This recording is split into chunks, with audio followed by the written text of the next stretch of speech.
And so this particular time, when so many things are going on the planet, it's initiation time, and there's some innovations that are occurring at this particular time that you can't even see, because all you can see, don't take this personally, because it may not be you personally, but many people can only see that which is negative, that which is being shown on your television on a regular basis.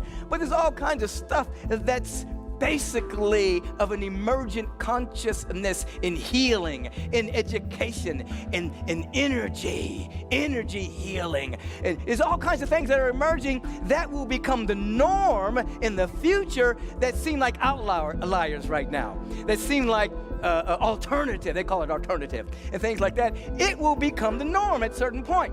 But we, as the future in the present, are already living in those dynamics, even before they become worldly popular. And so you have and you are a triumphant spirit.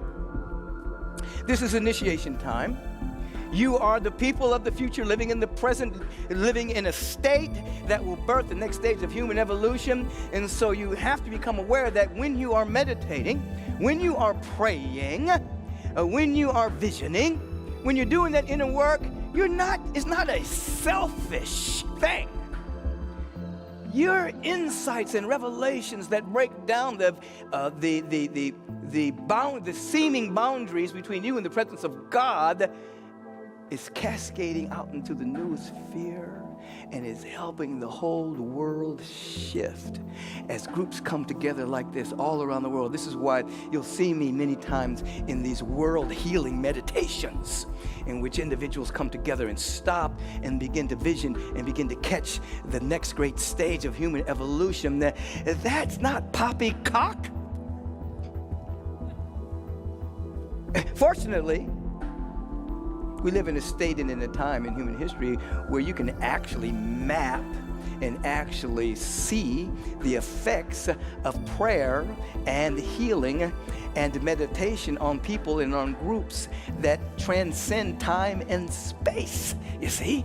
There used to be, I got so much to flow in there. There used to be a time where they used to talk about the speed of light, where now they know the speed of light is slow compared to instantaneous thing, and there's a discovery of another speed that's measured, and I can't remember what its name right now, but it'll come to me, and that means that, and we know it mystically, that once something is known one place in mind, it's known instantly everywhere in mind, but there's a scientific aspect that shows that there's instantaneous. When something happens, instantaneous is not the speed of light, 186,000 miles an hour. It's now. So in this instant, as we have an insight into that which is real and eternal, it is instantly broadcast at every point of the planet, every point of the noosphere. Every mind gets to get it. The difference is everyone must be receptive. For as many as received him gave them the power to be sons of the sons and gods of the Most High. We are activating receptivity in our spiritual community, so people become receptive to the isness and the nowness of the Spirit, so they can see instantaneously God is already here. You have to pray to God to come here. Where can God go? In an infinite universe where God is already everywhere in his fullness, you're going to pray to God to come from where? God is here already.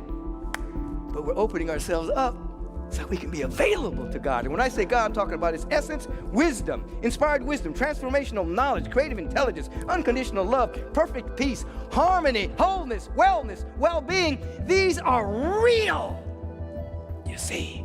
And even though our attention right now is focused on a sick man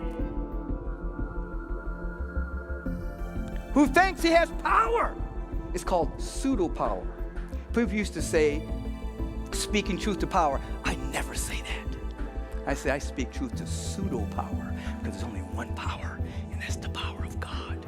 And God is love and intelligence and beauty. But you have to take it out of abstract thinking and academia about it. You've got to be a practitioner.